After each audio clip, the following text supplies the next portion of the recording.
আমার মতে তাদের চরম সৌন্দর্যের কারণে তাদের হিজাব পরতে হয়, অন্যথায় তারা কোরিয়ান সুন্দরীদের ছাড়িয়ে যেত।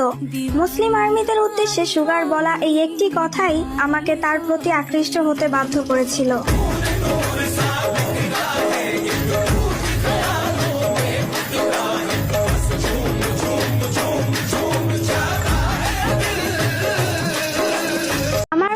তাদের চরম সৌন্দর্যের কারণে তাদের হিজাব পরতে হয়, অন্যথায় তারা কোরিয়ান সুন্দরীদের ছাড়িয়ে যেত।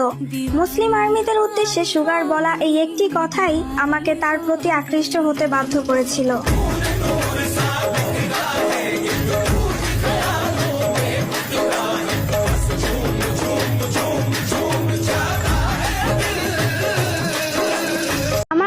তাদের চরম সৌন্দর্যের কারণে তাদের হিজাব পরতে হয়, অন্যথায় তারা কোরিয়ান সুন্দরীদের ছাড়িয়ে যেত। মুসলিম আর্মিদের উদ্দেশ্যে সুগার বলা এই একটি কথাই আমাকে তার প্রতি আকৃষ্ট হতে বাধ্য করেছিল।